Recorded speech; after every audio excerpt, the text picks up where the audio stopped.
You're listening to the Breezy Moms podcast on Digital Stream Radio. Hey everyone, you're listening to the Breezy Moms podcast, a weekly show that chronicles the adventures of motherhood. I'm Candace. Now let's start the show. Hey guys! Hey! Listen to me, I'm back. Oh, you're back. Another week and another episode of the Breezy Moms podcast. So happy to be here. So super happy to be here and super happy to be myself again. If you are joining us again from last week, you might think you're in the wrong place, but it's me. I'm we here. got a new host. A new host of the Breezy Moms podcast. Last week we had a sexy vixen host who was here doing her best Eartha Kitt. She was an Aretha imposter. Franklin imposter voice. Yeah. But it's gone. I'm feeling much better. No, I finished antibiotics today, which was great. Which is good, which means that when I go away today, I won't end up getting sick. Yes. Which is lovely. You clean it up. I cleaned it all up and I'm feeling much better. And so I'm just really excited to be back. That's Thanks awesome. for joining us today. It's going to be great. We've got a guest today. Yes, we have a guest who's going to join us, my friend Carminia from high school. Most of my great friends happen to be from high school. I have to tell you have amazing friends, by the way. They do amazing things and awesome stuff. So I'm super excited. Where I was going with that is not because my current friends that are not from high school aren't awesome too, no shade. But it's amazing to me that I'm still in touch with so many people that I went to high school with because everybody lives so far away. Like that's kind of the positive and negative about going to a boarding school is that you get so many people from all over the world in one spot, but then there's no home base, right? Like you might never see them again. And what actually a friend of mine said is really awesome about being a part of the boarding school community is that you could literally, especially in this day and age of social media, you can literally say, "Hey, I'm gonna be in Sweden or like Timbuktu." Thank you. Is anybody there? And someone might say, "Oh yeah, I'm here. I live here, or I happen to be here at the same time." It's a pretty cool community that we've got going. So anyway, Carminia will be on with us just in a little while because we're gonna move right along. Yeah, we have a very tight schedule. Yes, tight, and I'm trying to get better. I'm trying to get better about being on time and being right with time. Well, there's a reason why I'm not letting her go free form today, right? Because normally, at this point, it's like I don't care. She's going to go until she shuts up. At this point, hey. No, but I mean that with a lot of love. I know. But I have to pack. I have a trip tomorrow. I know. Going to DC for the weekend. Ooh, and, is it for fun or for work? It's going to be for fun. Play or pleasure is what they say, right? It's going to be for pleasure, but I will probably most likely be promoting our show as well because it's going to be a gay event, an LGBTQ event. Nice. And so I'm super excited to be able to go out and mingle with people and let them know. And which event is this? This is an event called MAL, which is Mr. Atlantic Leather. It's a leather convention. Ooh. So, a lot of naughtiness and craziness and, weird whips and stuff. And I'm not a leather guy, but my friend is, and I always go with him. Jaime? Yes. I'm telling all the business. I'm sorry. That's I was just trying to remember him. So, but he is, and he loves to go. He's pretty cool. So I go with him anywhere. Anytime he says to me, "Oh, let's go here," I'm like, "Sure, I'm down," because he's just so relatable and easy to get along with. And I love him. And I've only met him once, but when he when I found out about that, I was like, "Really, him? Like it's like Dr. Jekyll and definitely Mr. Leather Hyde, right?" So legit. So we're gonna take the trip. We're leaving tomorrow morning. Good. In the midst of what most likely will be either a little bit of snow or ice. I hear. And then we're traveling back through some crazy weather on Monday. So well, enjoy and be careful. Yeah, I know. Be careful. So I have a question for you. I'm listening. How are your boys? The boys are good. The boys are really good.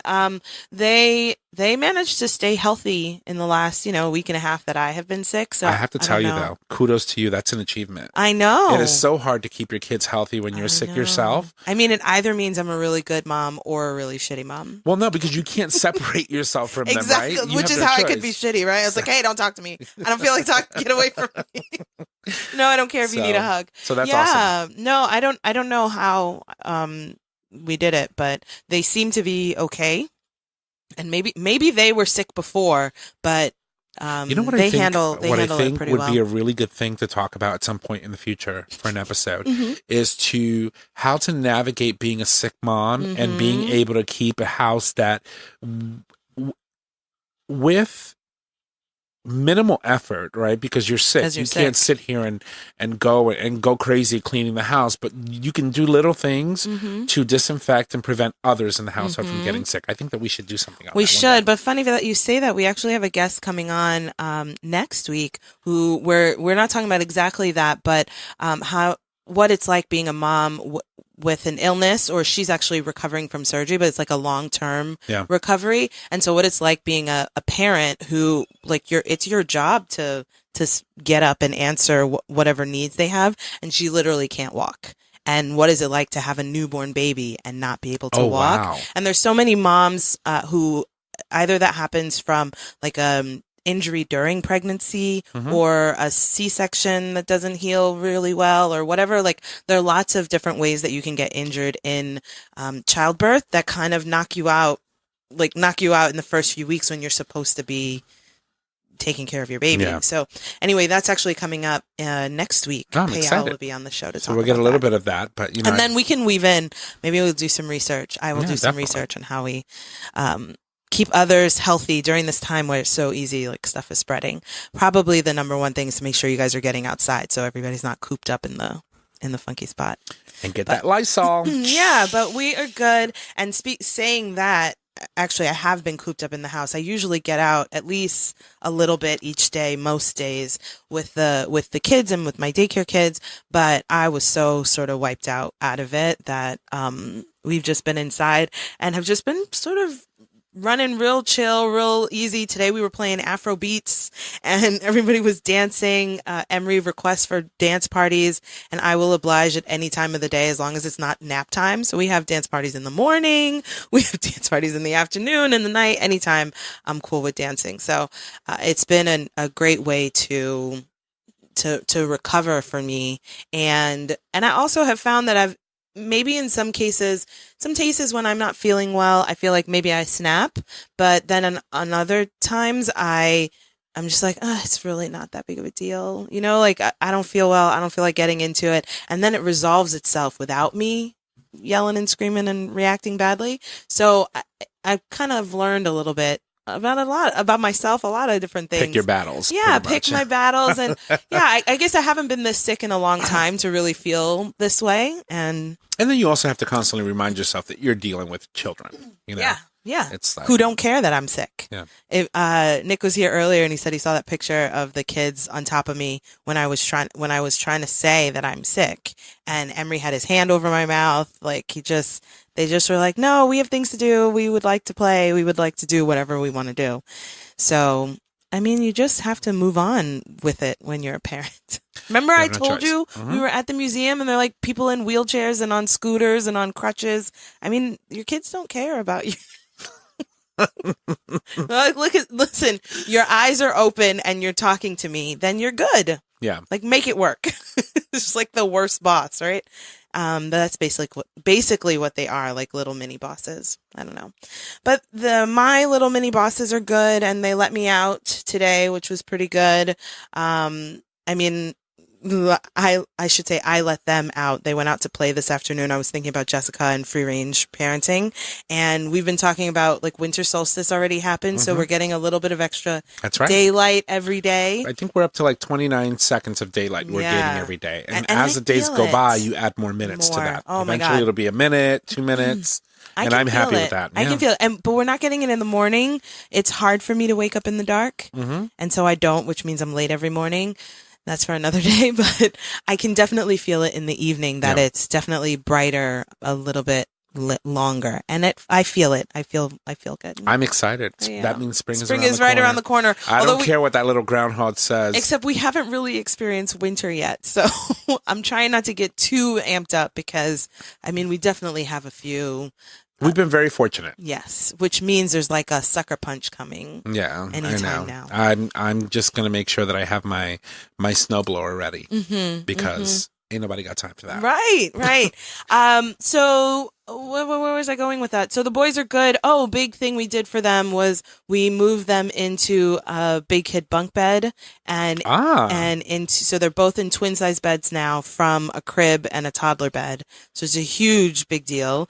And then we did bunk beds. and we moved them into the bigger room. So we were using the nursery and had both of them in there. And I just felt like in listening to how the nighttime routine goes, and I was starting to feel really cramped. I'm tall, James is tall, like the kids are big. It was too much going on. And it was really, I felt like it was putting pressure on the nighttime routine that was unnecessary. So it was a project that I wanted to get started, and had to convince James a little bit to let us switch the guest space. You know, it's this idea that you want people to be comfortable when they come and visit, and you want to make sure that they feel comfortable and good in your home while they're there. But I also feel like we live here, yeah, and 300, and we are here all the time, and so we need to make use of the house every day as efficiently as possible for your daily routine. Yep. So the guest, it's still a room. It's smaller, but it's still a room. Mm-hmm. It's still private. It's still nice. So it's going to be fine. And the kids are just, I mean, Lincoln will say, I think I'm just going to go and lay in my bed for a couple minutes. But he's still like super amped up and hyped over sleeping on the top bunk. So well, he obviously gets a top bunk because he's older, and you know, you wouldn't want to put right. No, we can't. Little man down up there. No, he can't go because that would be a big fall. Yes, it would be. It would be. And to be I'm surprised that you went with bunk beds because you're the type of person that like thinks the worst scenario of anything. True. So I know. I can only imagine you thinking how many times Lincoln is going to fall from that top bunk. I know, and he's already fallen from the stairs. From the ladder he fell, and it was because he was trying to bring down something with him, and it was too much. And I was like, dude, you're tall enough to touch the top of the bed from the floor, like relax. So anyway, he's fine. It was fine, and now he knows to be much more careful. It's like well, that's how they learn. Natural consequences. Yeah. Oh yeah. If it hurts, right, we're not going to do that again. So it's pretty good. So now we're just, I realized I don't have a single twin sheet, so I had to go out and get sheets for them, and I'm just trying to make it so that I think what I'm trying to do is make it so that they want to hang out in their room, so that I can relieve some of the kid pressure off of our first floor, because a lot of the daycare is already taking up a lot of my first floor. Mm-hmm. If I can take some of the kids' stuff and put it up in their room, then, I'm just trying to like relieve pressure on the house. And I think that them in the bigger room, big kid space, like they feel really good about it, will go a long way to helping that. So, that's awesome. Yeah, it was good. And it was totally a test in relationship, like strength, because we got the bunk bed from Ikea, and it is a like slatted wood bunk bed. Yeah. And so every single piece of wood was separate. I mean, it's easily 60 pieces of wood and 1,000 nails. But we made it. I'm still married. I'm still happy. Let me tell you. We're good. I'm surprised that you made it through that. Mm-hmm. Building something from IKEA is like stabbing yourself in the eye with a pencil. It's like the worst, because it's like you don't even have instructions, right? They're all pictograms. Yep. It's like not a single word. It's like, just imagine taking a trip to Egypt and learning how to build a bed from hieroglyphs. Right. That's exactly what it's like.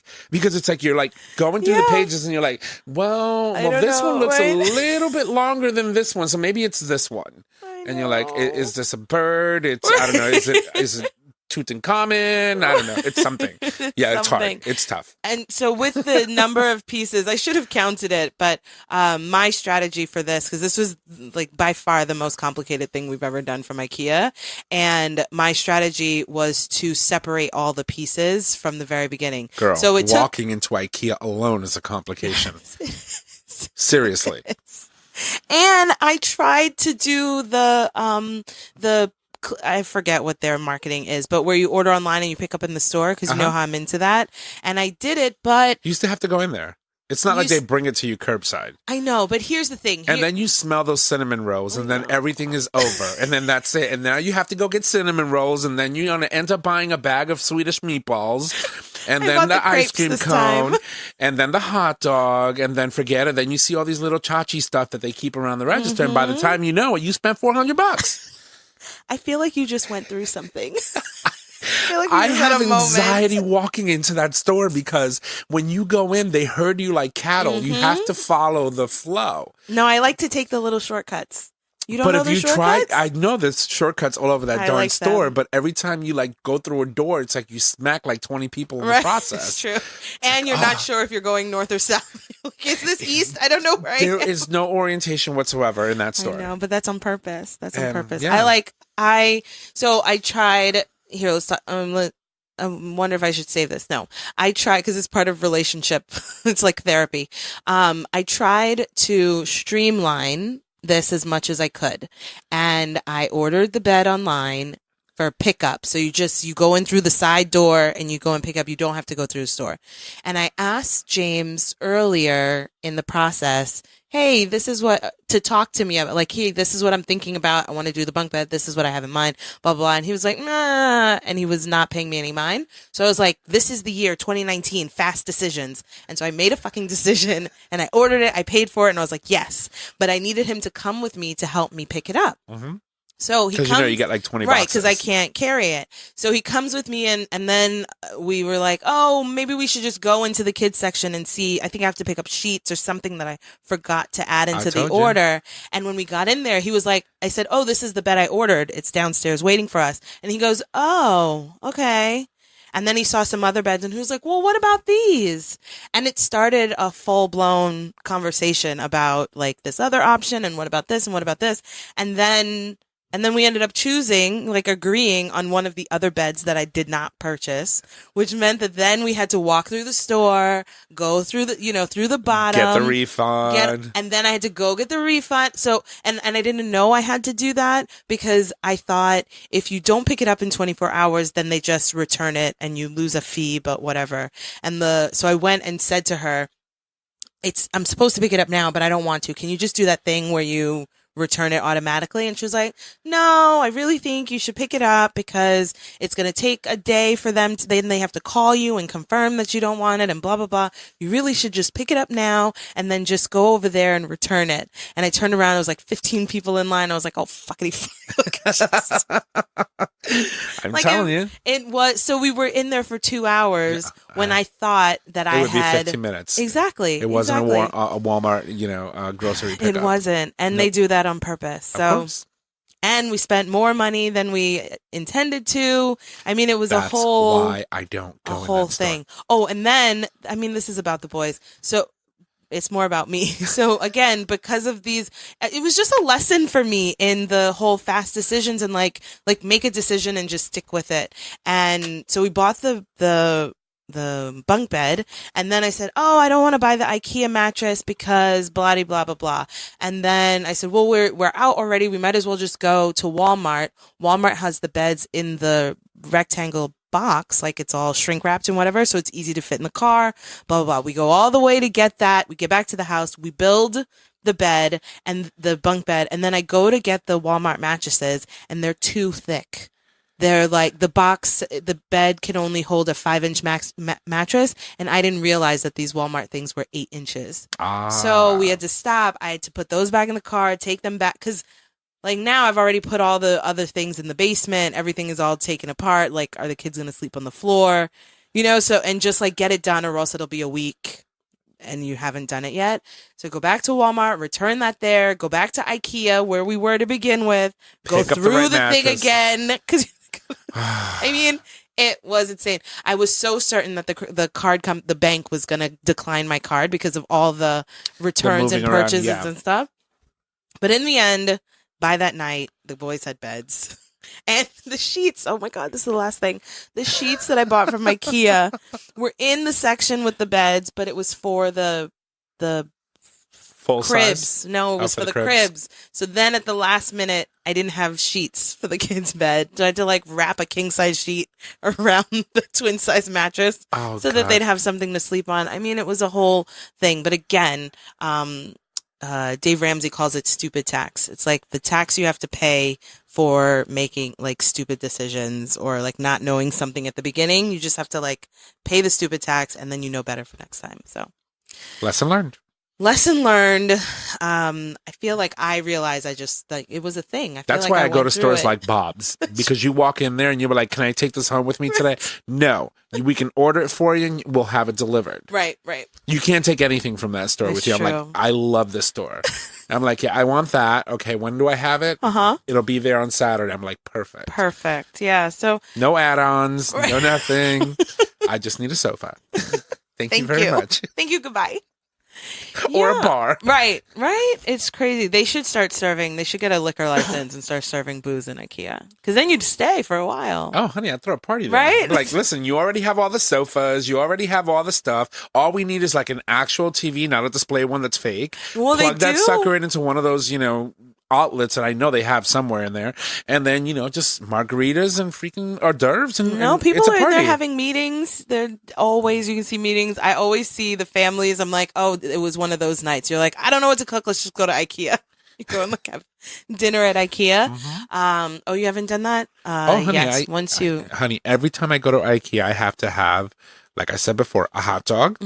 Got to do the hot dog. I got to do an ice cream cone. I got to do the cinnamon bun, and then of course have Swedish meatballs. It's like, and they're in different locations in the store, so it's like you got to go through the whole thing. The whole time. Yeah. Oh my God, I love it. So anyway, the boys are good because they're super excited to be in their awesome. room, and they've actually been sleeping in their room the last couple nights. I think last night Emery came out, but Lincoln.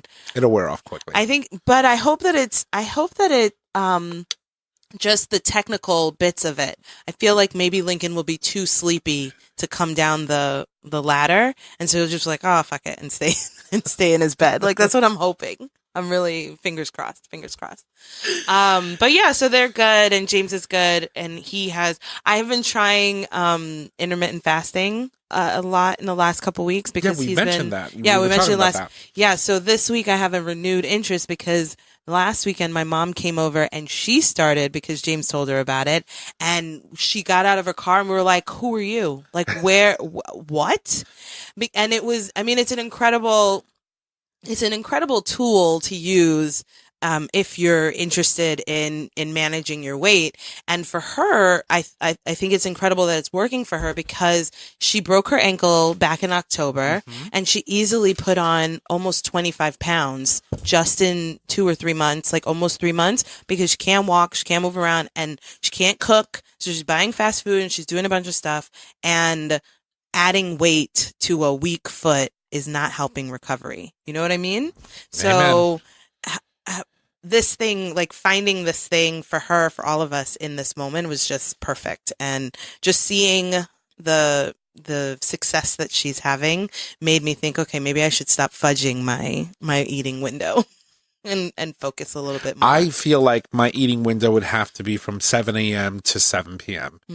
And then, because I would die if I couldn't eat between those hours. I can't even work without having a cup of coffee. So no. Yeah, it's not for everyone. Yeah, but it's definitely an exercise in self regulation and in self restraint. So see, but it's hard for me too because during the week I eat from 7. After 7, I don't eat. Right, but during the weekend, I reverse everything because I work at night. So I have to eat later on in the day, and I don't eat anything in the morning other than just coffee. Yeah. And that's not even food. It's true. I mean, I drink it, And it's hard. I mean, I find it challenging too because I'm feeding kids at least 5 times a day. Oh, you're not like, so like a goldfish here, a chicken nugget there, and most of them are my kids. So when they don't eat something, I eat out of their plate. Course. You're like the garbage disposal. I know, it's terrible. So I've been insistent that I am no longer a garbage disposal. I've taken that hat off. I am no longer that person, and have just been trying so many times a day. I'm just like, Candace, close your mouth. Like, that's it. Just close your mouth. Be like, don't do it. Like, redirect yourself. So it's an interesting thing. And once I get a little bit further and figure out really what I'm doing, I'll definitely come and talk about it a little bit more. Cool. But let's move on from that and let's cue Carminia in. So Carminia is my friend from high school who my James just said, "Oh, have you seen her in a while?" I was like, "I haven't seen her in a long time, but we interact so much and we talk so much on social media. I feel like I saw her yesterday." So it's really good to have this chance to really catch up with you, even though I'm mostly caught up, and then have her come on and talk a little bit about being sort of a working mom with an active schedule. I think we had someone on a couple months ago where mom is really traveling a lot. And so what does that look like when you have a toddler at home with dad or whoever is managing them while you're away for either a full day or, a few days or whatever. And especially the difficulties of being a mom and giving up that control. Right. To someone else, right? Because you just want to be so motherly and you want to be involved and you want to be in charge the one of to all say, make sure you feed him at XYZ or feed her at this time. Yep. Bedtime is at this time. And sometimes you just don't know if that other person is listening. Screw that. I'm going to do it my own way. Right. And then so you start thinking about all the things that could happen. And you're like, it's hard. So, and then her daughter's also super feisty and super, I hate to use that word because it comes with a little bit of a negative connotation, but she's just she is, and I don't mean it negatively, and she's super strong. And so we want to talk about raising strong girls and how it starts super early. So anyway, Carminia, thank you so much for joining us tonight. Welcome. Welcome to the show. Hello. Thank you for having me. Absolutely. Go ahead. So excited. In case my audio gets all crazy, y'all let me know. Yeah. But you have the number so you can. Yeah. So you have, if anything happens with your internet, you call on the phone and we'll have just a brief connect to get you back on. But yeah, just introduce yourself and tell us a little bit about you and where you are and your family situation. Yeah, so my name is Carminia. I live with my partner, Robert, and our daughter, Stella B, as she is known in the social media universe. She's not actually that famous, but that's what I tag all her pictures with. And we live in Phoenix. So me and Robert are both born and bred New Yorkers. We've been in Phoenix, though, for about I can't even believe it's been 5 years now. And then Stella just turned 3 in September. So she is 3 going on, as you will hear, about 25. Right. Roughly. And what took you guys from New York to Phoenix? Sunshine and mountains. Oh, you just picked it. Here. You just picked it? Yeah, we each had literally a friend, 2 friends total, who lived out here. And New York was just it's so much. It's so extra. It's stress all over the place. I was lawyering at the time, so I was an active attorney in a finance firm, and everything about New York was ridiculously stressful and super busy, and everything is crowded. And we're like, we should not live here anymore. And I had wanted for a really long time to live somewhere that I couldn't pack a car and drive to. Oh. Because I had been in New York, then I went to high school in Connecticut, then I came back to New York for college, then went back to Connecticut for grad school. And even in that time moved a bunch of different times. I was like, okay, this is dumb. And I need to move somewhere with space and just not New York, somewhere where my mom can't just drive up and show up somewhere. Those were sort of the parameters, and apparently the whole other side of the country. And then we're like, Connecticut or California is really expensive, so we didn't want to go that far. And so we knew some people in Phoenix. We came out here to visit. We're like, you can get a lot for your money, and it's a real enough city where things are open late-ish, and there's diversity in people, and there's things to do. But it was sort of random. Wow, that's incredible.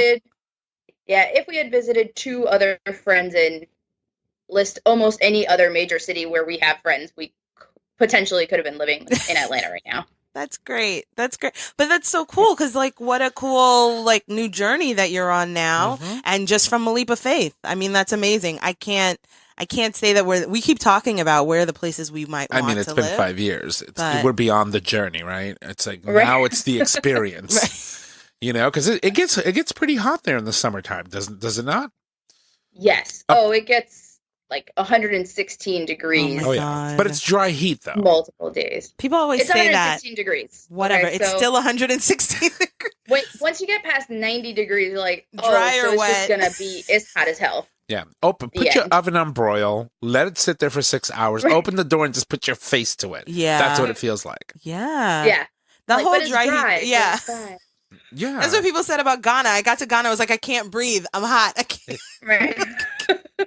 The lies. All the lies. The way I think about it is I just think of summertime in Phoenix, like wintertime in the East Coast. Like, go outside if you have to. Mm-hmm. Make sure you have everything before you step out the door because you're going to be mad if you have to go inside and outside and inside again.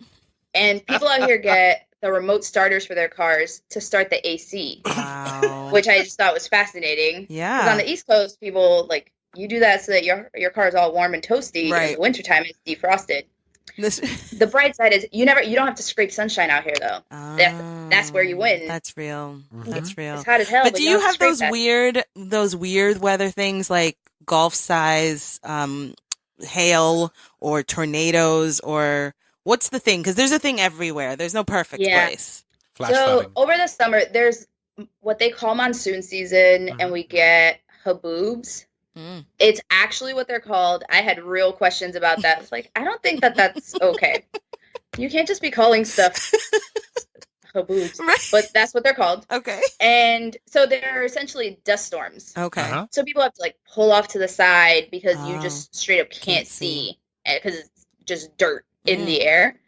And monsoon season is not as dramatic as it sounds. It rains for like 10, 15 minutes really hard twice a day at the exact same time of day for like 2 weeks. It's incredible. So you know somewhere between 3 and 4 o'clock is just going to downpour. And then the sun is out and the street is totally dry within 30 minutes. Oh my because God. it's still 110 degrees. It's a weird, I mean, Arizona, Phoenix is a weird place. And then Arizona overall, like if you drive 30 minutes from here, or probably like an hour from here, there's snow happening an hour north of us. That's crazy. Like, there's all the things. But that's cool because you can get to all the, like any way you're feeling, you can get to it. You know what I mean? Like you can go skiing if you want to, or you can go to the beach if you want to. It's weird. It's weird.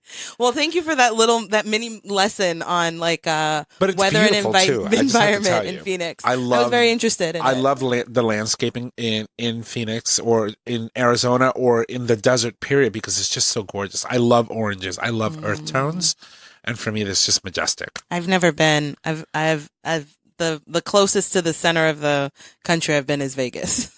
It's like as far. You weren't. I'm like too far. I know, but I've never gone past that. So I'm like one of those New Yorkers is like New York, Pennsylvania, and then all this stuff, and then Vegas, like Nevada. And it's not even Nevada, it's just Vegas. It's like Pauly Shore would say, and then you've California. never been in middle America. Yeah, I've never been in the middle, they're called flyover states, right? Like, I've never been to any of them, but I would like to. But also, Candace, so you just mentioned New York, Pennsylvania. You didn't even mention where you actually live. Which is Connecticut, right? That's how deep the New York runs. Just it does. New York, PA, some other stuff. California. I know. And she didn't even mention that she had to still go through New Jersey to get to PA. No, well, we don't talk. You try to bypass. Yeah, nobody talks about New Jersey. I had a whole moment. I was listening to your episode where you were talking about driving through New York to get to wherever you're going. Yeah, to get to Philly. I was like, but why? You know better. Right, I know. I should. But again, in that episode, the explanation is that if I'm not driving, I save my marriage and I just let James run with the GPS. I'm just like, if that's what you want to do, then I'm in. I'm in, dude. We're a team, right? And I'm in. So I'll be sucking my teeth on the seat, but I'm in. I'm all in. Okay, well, let's move on. I mean, if I had been driving, is how that goes. Exactly. Right. It's so true. Well, that is a story for another day, but I will let you know that I save my marriage. I place my marriage above the directions. Is what it comes down to. In other words, you don't want Candace to be your GPS. No, you do, because then we would avoid all of the... She'd be like, look, MFer, turn here. Trust me. Turn. It's like I'm from New York. I know that these roads are shitty. Like, we shouldn't be here. Anyway, so let's move on from that. So what we were going to talk about, this is how we get sidetracked. I'm sorry.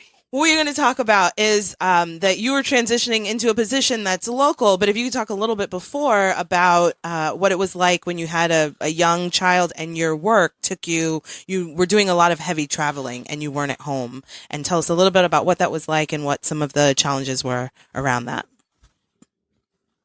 Yeah. So it's funny because actually the story that you were just sharing about driving is very much how I ended up having to handle when I traveled.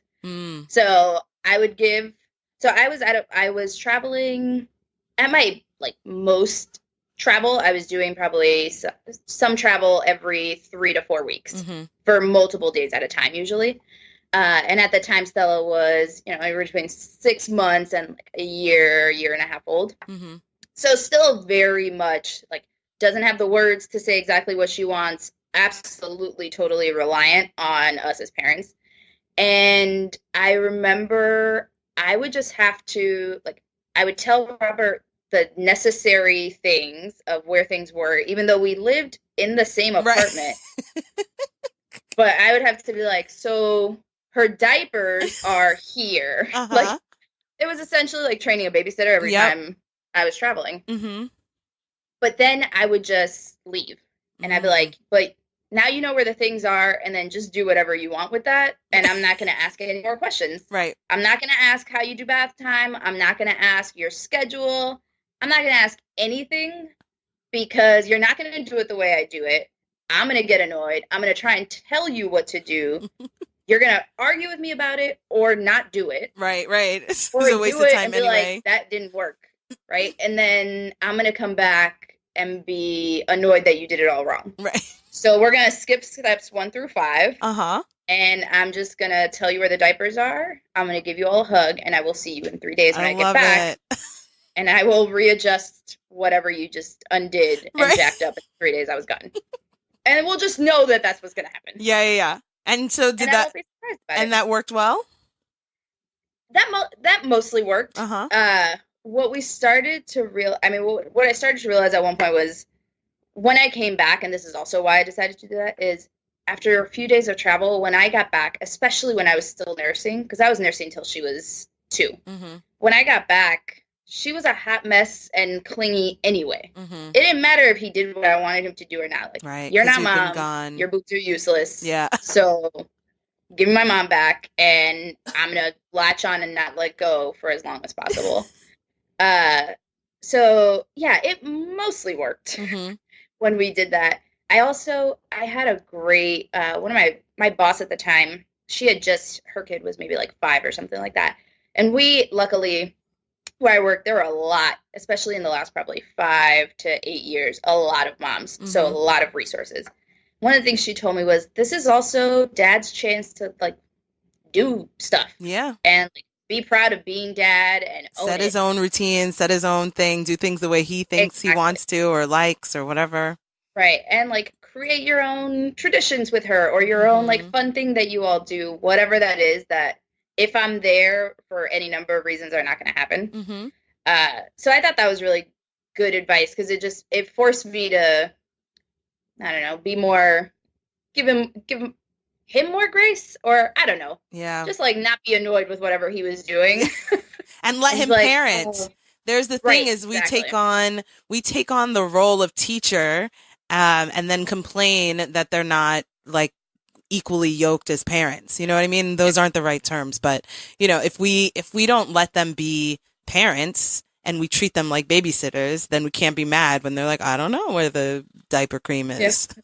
Like, I don't know, I'm not on duty today, so it's not my turn. Bye. I'm out. Yeah, so mostly it was good, but there was a point in time, probably right around when Stella was about a little over a year old. My schedule for work, I got a promotion. I was signed up to do a whole lot of travel. It was also, Robert was in his second year of getting his master's degree because we didn't want to do anything simple. He started his master's degree when I delivered the baby. Oh, my God. Because what else, what other adventure would we be up to? What else would he be doing? But his semester, that semester was going to be, he was working full time and doing 4 classes. So 4 days out of the week, he was out of the house from like 6 in the morning to 9:30 at night. That's long. And I was like, I have minimum 5 trips in the next 3 months coming up for multiple days where I am in charge of stuff. So I can't even bring her along. Oh, right. And like hope that she's good in the background and chill. And so we ended up deciding I was going to stay. I stayed in New York with my mom. I just moved to New York for 6 months. With the baby? With the baby. Wow. And stayed out there because I knew like what I didn't have to worry about or coordinate schedules because my mom stays at home. Yeah. And we always knew she was going to be fine with whoever she was staying with. Like we don't have live-in nanny money here in Phoenix. We don't live that life. So, and we honestly, I mean, this is a whole other thing. Like, we have a lot of trouble trusting randos with our kid. Right. And especially like multiple random people, because we had a couple of babysitters who we really liked, but they were students or they had other things. They have lives, whatever else. So if they're busy, now I got to find another babysitter. Right. And I got to hope that you don't lose my baby. Right. So, I was in New York for 6 months. Robert came out probably like, I don't know, maybe 4 or 5 times while we were out there. We came back out here for his graduation. And we had to make it work so that he could get his degree and I wouldn't get fired. Right. And Stella was alive. I love it. Baseline expectations. That's important. But it's so incredible. I mean, we can talk about this as we're going through, but a lot of the things that you post on social media that I really appreciate from you is how you just like figure out how to do things your own way and you don't follow a manual. And what a relief it is to be able to make decisions that work for your family without the constraint of like what you think it's supposed to be. So, you know, like you were probably just newly married, or actually, I don't know what was going on, but you were probably just new in Phoenix, right? And now all of a sudden you're going to take the baby and the baby's new and take him away. Like some people may be like, oh, we can't do that. So who's going to quit their job or like who's going to quit their thing? And just how what a relief it is to be able to make the decisions that work well for you, and not worry about what, you know, other people think might be right or not. Yeah. It's interesting. I mean, I talk a lot of shit about Robert often, generally, and I give him a lot of grief because he's annoying in so many ways. It's okay. Michelle Obama does it. It's real. Yeah. It's real.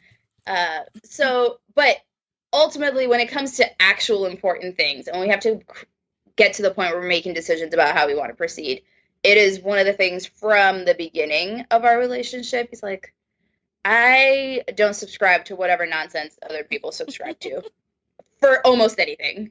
He's like, if that's what we feel like doing, like, does that work? Great. And that's how we will proceed. It is interesting, though. I found out after, like, I was back in Phoenix and I would share on team calls. I'm like, I'm so excited to be back at home with my family. And I found out people genuinely thought like we were in the process of separating. Oh, wow. Like maybe we weren't even married at the time. We'd been together for, I don't know, 5-6 years at that point. But people thought that we were going through like a breakup, couple issues. Yeah. And that's why I was in New York. Oh like, my God. No, I just don't want to have to spend all my money working to pay for a babysitter and worry about somebody being in my house till 11 o'clock at night. So that I can be here with you guys. Right. Thanks. Exactly. So I can sit on this meeting and hear somebody talk about something and whatever y'all feel like talking about. Right. So no, the marriage is fine. We're good. Oh my God. But that's great. That's really good. It is an interesting assumption that people make. Product. Yeah, well, again, people have assumptions, right? Like I learned this early on when like for a time period, which is over now, that the James and I slept in different rooms, and it's been along the last several years since we've had kids. It's happened for different reasons. We had a kid, and I had Lincoln in the bed, and it was hard, and like there's not enough space, and Lincoln is up all night, and James has to go to work. Like it makes sense for him to get sleep where he can get sleep. Then we had 2 kids, and we can't all fit in the bed, so you take a kid, I take a kid. Then he snores. Like whatever the thing is, like a lot of times we weren't sleeping in the same room, and at first I thought, oh my God, maybe something's wrong with us. We have to fix this thing. And then we have friends who are an older couple, and she was like, oh, of course, right? Like, this is what we do too. Or another woman I know, she's like allergic to her husband's sweat. I mean, that's a whole nother thing. But like for decades, they don't sleep in the same room, right? Like, it just is not a part of their marriage.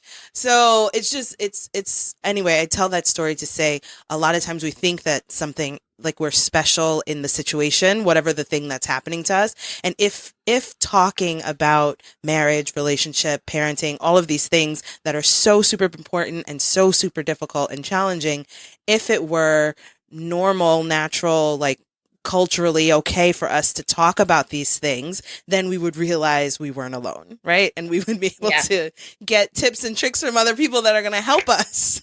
But instead, we all struggle in silence, thinking. So I like to tell moms all the time who ask me, or people who ask me different things. I'm like, I know you think you're special, but in this thing, you're really not. Like this thing that's happening, whatever it is that you're talking about, you were not the first couple or the first mom or the first woman or the first person to deal with this problem. So starting from there, like we can work on this.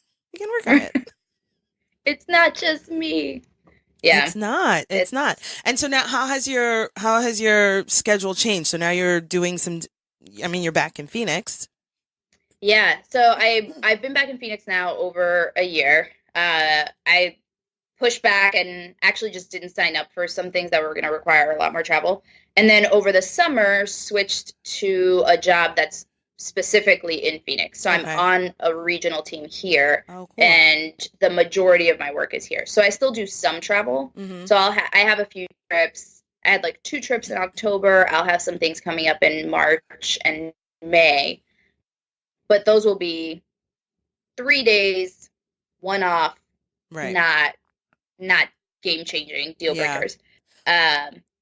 It's a different thing now because I have more like evening and some weekend things. So it's a different sort of adjustment where like tonight, like, hey, you have to pick up the baby from daycare because I have to be somewhere that is quiet for an hour and a half. And those two things don't coincide. Right. Like, we're not doing this in the apartment. So that's so true. And I'll be working late. Can we just hover on something you said earlier? Not earlier, just now. I don't want to move away from it too quickly. You said that you did not sign up for some things, right? Like in your job and in work. Can we talk a little bit about how, like, I mean, it's a big question. It's a big thing, but you are obviously a working woman and working in a way like you want to be promoted, you want to take on more responsible and move up in what you're doing. But because of family responsibilities, you have to make a choice between professional advancement and professional development and like quote unquote being a good mom or a good spouse. Have you done any thinking about that, or like how has that? Like, how do you come to a decision about those kinds of things? Yeah. One of the things I started to do was, so I'm a very social person. And because I was on a team that was remote, whenever our teams came together, I was legit like a puppy who hadn't seen their friend in days. Like, I would see people and be like, oh my God, I'm so excited. I can't wait for us to be like, we're going to be in this meeting all day, then we're going to do happy hour, then we're going to do dinner, then we're going to be in your hotel room and like chat all night, and it's going to be great. And it was a lot. And also I was working with people who had similar sentiments to some degree. Mm-hmm. But I got to a point where I was like, oh, our meetings don't start till 3. Then I will land in the city the latest time possible to be there for the start of our meetings. Mm-hmm. And our meetings end on Thursday at 2:00.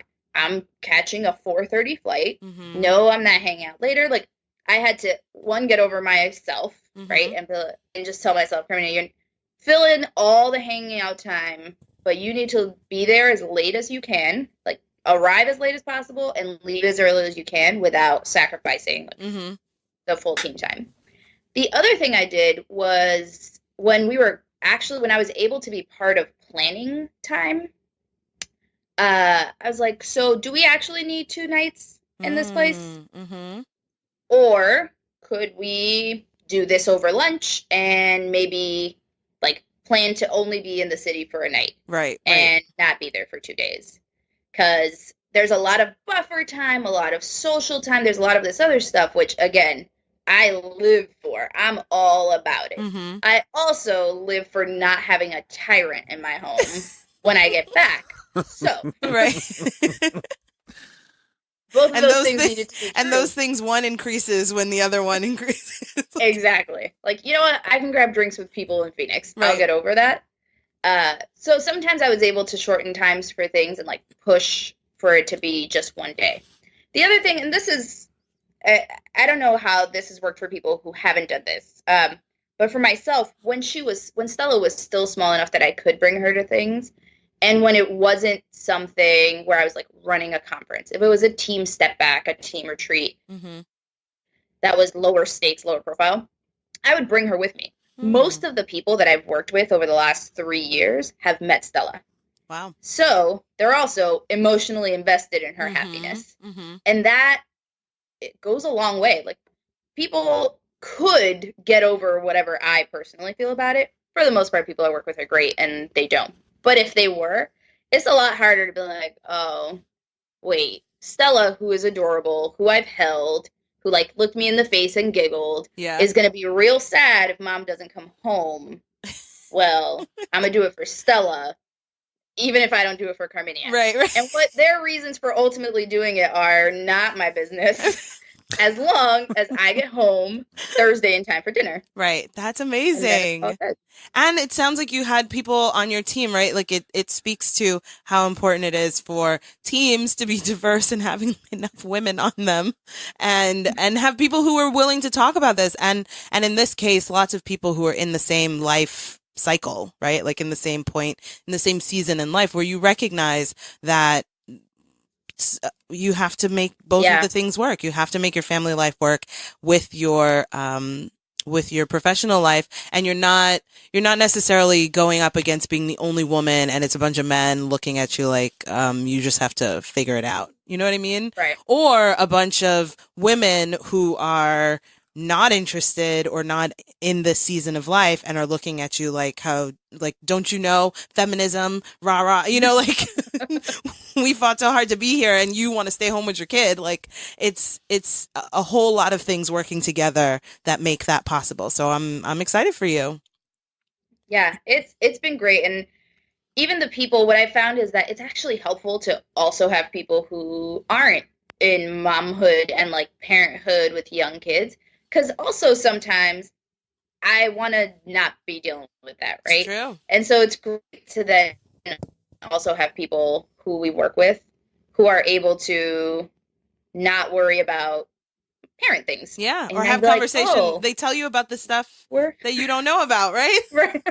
Fill me in on what the kids are doing these days. That's exactly what's on TV. The kids, i.e. anyone without a kid, right, is the kids. What are the youths up to? I know. The youths is anyone who doesn't have a child, as far as I'm concerned. Really, it's so true. It's so true. So we've been talking about Stella a lot, and Stella is super, like, I love watching the little videos of her, and she's so surprising every time. That's the best way that I can say it without using those words like sass and fierce and like that kind of thing. Tell me a little bit. Let's talk first about culture and sort of background. You and Robert, what are your ethnic culture background, and how do you manage those things, like if they're different, blending the two for her? Yeah. So my family is from the Dominican Republic. Mm-hmm. Both my parents were born and raised there. And Robert's mom was born and raised in Jamaica. Mm-hmm. So, and then his dad was not in the picture. Mm-hmm. So we're Dominican and Jamaican.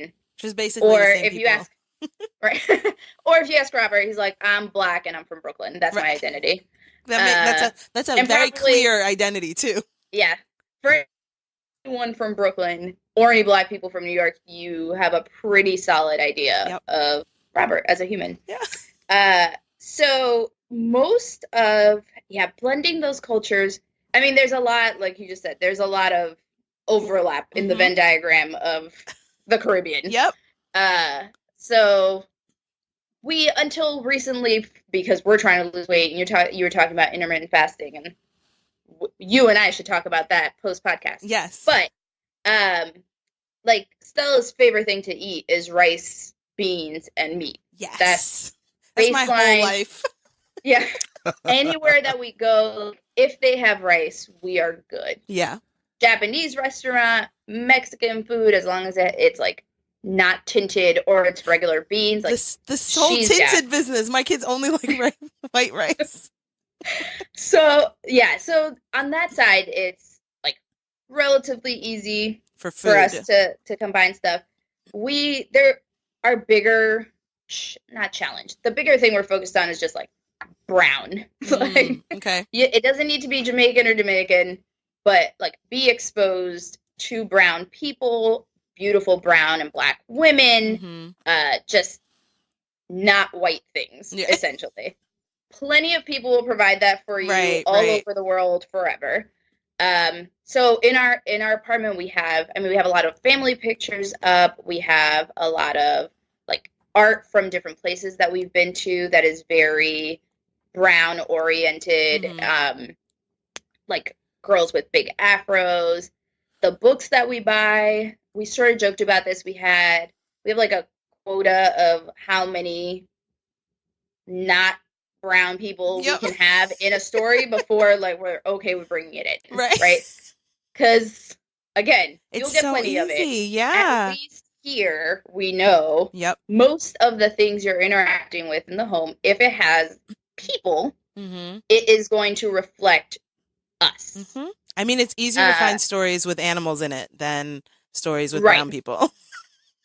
Right.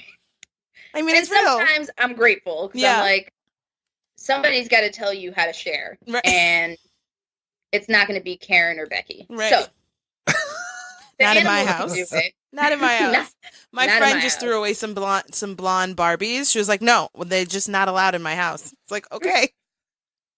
But again, there's so many opportunity for that outside that if you then bring it inside, then you really are reducing the amount of opportunity for them to see positive, beautiful images of brown people. So I'm with you 100%. It's also, I mean, I had to like check myself too at one point because the reality is also we have white family members, right? My sister-in-law is white. So her cousins are, some of them are white, some of them are white and Dominican. So it's not like that doesn't also represent who she sees when the whole family gets together. But like when the whole family gets together, it's not the majority. So it's not the majority in the Billings house. I love it. And that's mostly how we roll. It's so fantastic. So now she's talking, right? And so much. To tell us a little bit about her little personality and what it's like her being the boss.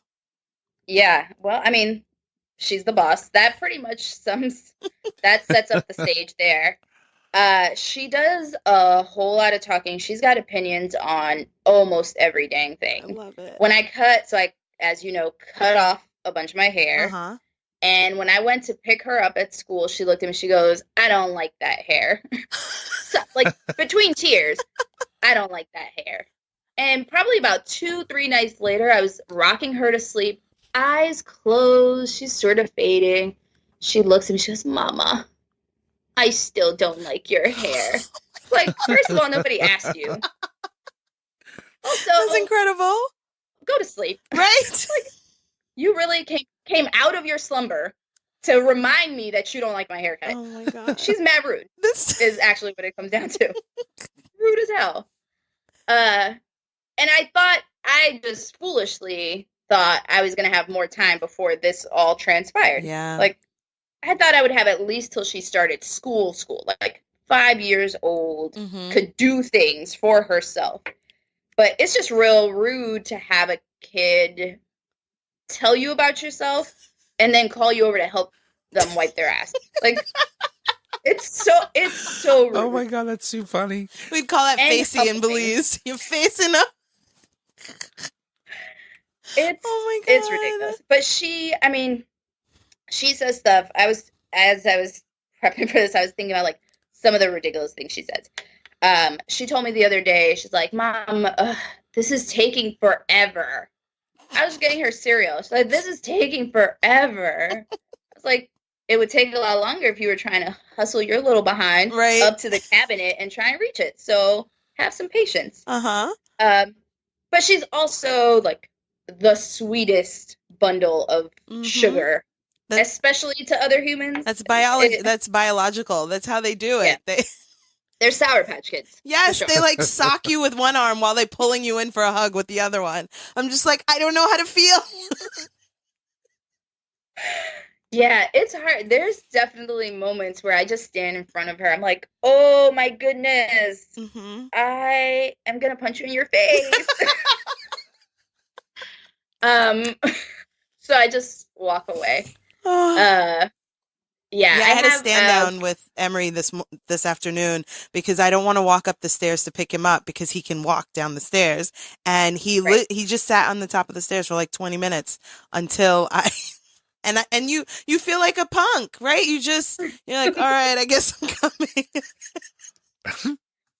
I have to. We try to give her as much freedom and choice as we can where we can, right? So there's sometimes in the morning when we're getting ready, I'm like, I have a meeting in 30 minutes. I don't care. You don't have choice today. Today you're some 3-year-old in my house, and you're wearing pants. Like that's her new thing. She doesn't like wearing pants. It's 20 degrees. Well, not 20. We're in Phoenix. Let's be real. It's like it's 65. 45 degrees. Like, you need to wear pants with this dress that is now shirt length for you. Like, today it's a non-negotiable. But on a Saturday, we'll do a standoff. Mom, please. I don't want to. Well, I don't want to. But I got time today. Exactly. And we'll just stare at each other. Oh my God. But we'll see. That's great, right? So today when it happened and I gave in, you have this like small sense of pride. You're like, you stand up, like you stick to your guns, right? You're like, but I want you to do that with other people. Right. Everybody do that except me. Out there. Save that for others. Oh my God. Here, just be a punk. Just be like a dummy little kid sometimes. Stop asking me questions. Don't ask me for logic. Just do the dang thing that I said. But you're a lawyer, right? Her mom's a lawyer. So it all makes sense. It all makes sense. And Robert is like, I mean, right now he uses his powers to troll, but he is a solid debater. Right? So it's again like when we got time, we have time. Robert and I will sit back. We're like, why? For what reason? Right. I need stats. I need the step by step on why you allegedly need to watch Peppa Pig. Why? Because I think what you need is to go play with all these toys we just got you for Christmas. Right. So if you don't get out of my face. I know. Emery comes, he pulls my face in his hands, and he goes, "Mommy, TV show." I was like, "What?" The one, you don't run me. Right. The one time I stood up to him, I've decided lately that wait. The one time I stood up to my 2.5-year-old, okay? The one time I stood up to him a couple days ago is because I really am convinced that he thinks he is a Power Ranger. So all of his dance moves have to do with power forces, and they start with like a X-Man, like a Black Panther, like a Wakanda salute, and then like a fast. There's like a force that comes from him. And then sometimes I see him and he's fighting. He like is about to go after one of the little kids, and he like winds up back to like Like he builds a force field and he breaks it. I was like, okay, so maybe we've been watching too many Power Rangers. And so he asked to watch a show and I said, yes, anything except Power Ranger. And he looked at me like, what? And I turned around to get some milk for him and Power Rangers was on. And he looked at me and I was like, I said no. And he looked like, really? But really though. And it was like, can you find another show or we turn it off? But I had to have that actual conversation with him and he doesn't even talk. Okay. Like he doesn't, he's not even clearly speaking yet, but we had to have a full blown conversation that I knew he understood and was trying to work around. But I just had to stand up to him. It's the blessing and the curse of intelligent children. Yes, it's so true, whether they can talk or not. And so as we wrap up here, can you wait, sorry, before we let go, you said something earlier that shit. It's out of my brain. It like a light bulb went off and then it just sparked out. You said something earlier when we were talking about her coming on that I wanted to make sure that we circled back to, but I didn't write it down, so we'll have to call her back. I'm gonna cut another her. Time. Oh my God, it totally went out of my mind. But as we are wrapping up, if there are some like tips that you could give, I think you mentioned a little bit earlier about making plans when you are leaving. In this case, it's mom, but when you're leaving for a few days and you just have to sort of like, you just like let it fall where it fall. Are there some other tips that you can give people, listeners, about how to manage what I said earlier is just like making sure you're both equally parenting? Yeah. I mean, where it is still for sure a work in progress on our end, sometimes it's actually just vocally saying like, you are running this. Mm-hmm. You got this. So you got this. And I'm not going to get this. Right. For whatever that is. Like, dinner tonight, you got this. Mm-hmm. So I'm going to roll with whatever we're ordering takeout. Great. We're doing McDonald's, whatever. Mm-hmm. That's not what I would do, but this is not my job today, so go for it. Yeah. So sometimes just saying that out loud, that's been one of the things where Robert and I always get tripped up, where we both are accidentally doing something neither of us want to do because we thought the other person told us to do it. Like, communication is complicated. Yeah. So I think that's one. The other is just actually leaving the other person with the kid or children by themselves. Mm-hmm. Then they don't have a choice. And you get time to not be responsible for stuff. So it's really a win-win. And then like they develop cute things that, is just for them, or it's like when they spend time together, they know, like they do IHOP when, like on Saturday mornings, if Robert's with Stella for the day, they do IHOP together. Mm-hmm. And it's like super cute and it's a whole thing and people think that he's amazing because he's out by himself with his daughter and that's a whole other story. Right. But it's a cute routine, like they have their own memories. So mm-hmm. I think it's nice to just step back and think what you said is true. Like, we want to not have to own everything, but it's impossible to leave control, right? To mm-hmm. relinquish control of stuff. And if you're not there, it makes it a lot easier. Yeah. If you just straight up are physically not in the same space, then you don't have a choice. And that doesn't even have to be travel. Like the last 2 Saturday mornings, I have worked in doctor's appointments and then tacked on a couple hours and went to Panera, had a sandwich, took my planner, like was on Facebook for a little bit, but just was gone for like 4 hours. It's like, I don't know where you are. You don't know where I am. I mean, I guess I have my phone in an absolute emergency, but it's emergencies don't happen all the time. Right. Like, I'm not going straight home after this. I'm already out of the house and he's taking care of dinner. Why would I'm going home in time for bedtime. Yeah. But I got a good hour before I have to worry about anything. So I won't be home. I know. And giving yourself grace. We talked about grace, giving yourself grace to take that time. And that's for you or for, whoever is the parent that needs it at the moment. Just give yourself that grace. I think is important. You probably should tell them when you're coming back because I've been on the receiving end of not knowing you know, or like you said, 7, I've got it together until 7. There was an article that came out. She was like, I can do anything until the exact moment that you said you were coming back. Okay. I didn't tell you to come back at 7. You said you were going to come back at 7.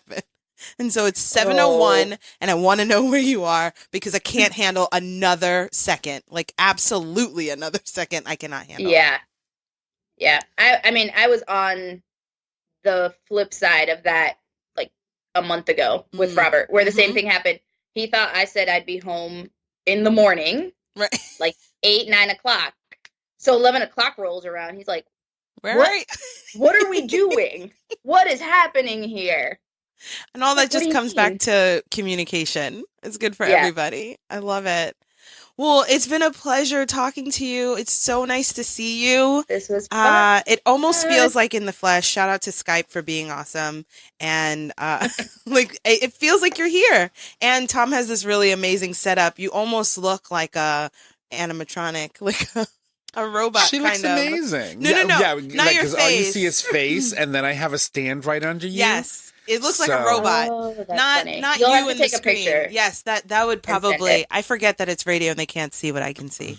And my point, it's like, so we'll take a picture and send this to her. It's hysterical. Perfect. Anyway, Carminia, it's been a joy, and Stella's a joy to watch. It looks like you're doing an amazing job. So keep it up. We're super proud of you, and come back on the show anytime. Thank you. This is a lot of fun. Yeah. Well. Stay tuned for more Stella antics. Yes.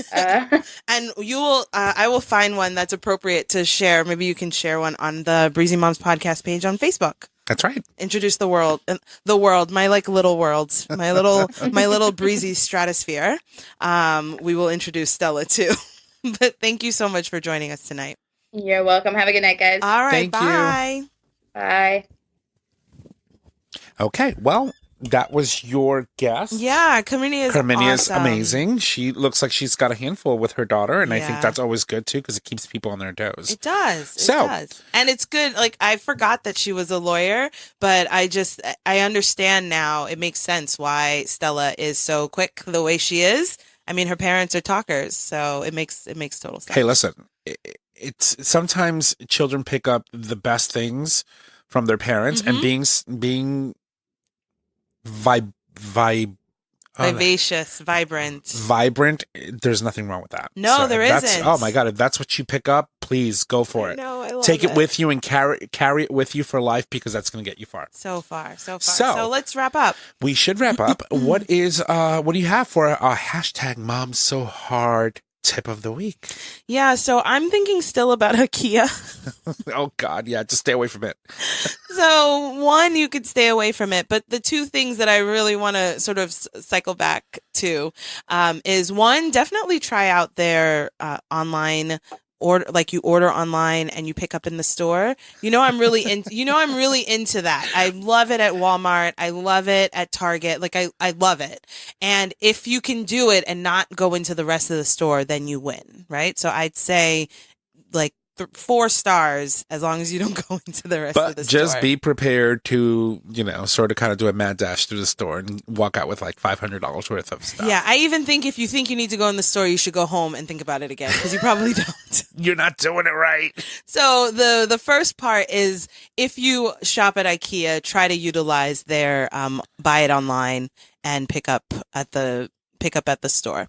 And then the other thing that's tied to that I just want to cycle back on is a 2-parter. One, I find that I get so overwhelmed when it comes time to make a decision that I drag on the decision making process because I'm afraid to make the decision. Yeah. And that part is harder than the actual choice, right? And so I've been trying a lot lately to just make fast decisions because like an okay something is better than a crappy than a perfect nothing. There's a good saying, but it's that I spend so much time thinking I can't do it until it's perfect that then I don't do anything at all.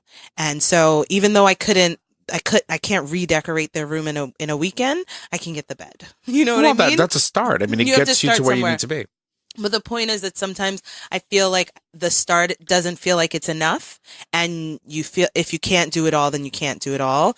And you sweat all the little details, like sweat the small stuff, you sweat all the little details. And that keeps you from taking action and from doing something. And if you could just find one little thing to do that you can make a decision on, it will help clear some of that fog out of your brain, and make room for more. Make room for more, but this word is tripping me up tonight, but one decision leads to another. Mm-hmm. And so if you can take that first step, then it's almost like the example with the room decorating is like, I don't know what the theme is, or like, I don't know what the color palette is going to be. And, right? One completion also leads to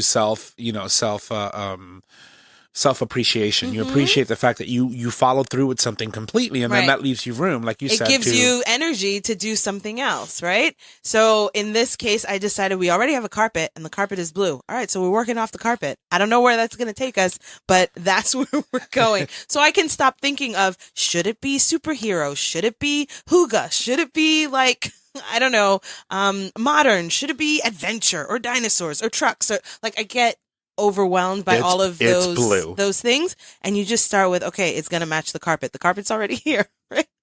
And that sort of one foot in front of the other, one choice after the other, has just been a thing that I've been thinking about a lot lately, and making these little decisions have been helping me a lot. So I encourage anyone who's listening, if you have a big project or a big thing or a big decision on the horizon, there are probably some little steps that you can take to help you get through to the end. Otherwise you just like feel paralyzed, and then you can't do anything. It's like paralysis by analysis. You heard that? I've never heard that term, but it makes sense. Like you can overthink something and you never move. So anyway, that's where my heart is this week. So I hope that speaks to somebody. I hope so. I'm sure it will. All right. Well, on that note, we're here. We're in all the places where podcasts run, and we're here every week live at 7:30, and we've got some really good guests lined up. There's the words. Lined up for the next couple weeks. So definitely join us and check our what is that called? Your library. Oh, check our library for all the good things we've talked about in the last couple months. So yeah, we've got 41 episodes. So super exciting. Lots to choose from. Great conversations, great people, great topics. Yeah. And again, shout out to Carminia for being on the show tonight and taking time, part of her time away, right? Taking time to be with us tonight. So thank you, Carminia. Anyway, bye. This show is produced by Tom Ortiz at Digital Stream Radio. It's available for download on Podbean. Follow us at Facebook at Breezy Moms Podcast, or email us at breezymomspodcast@gmail.com. Until next time, don't stress, just breathe.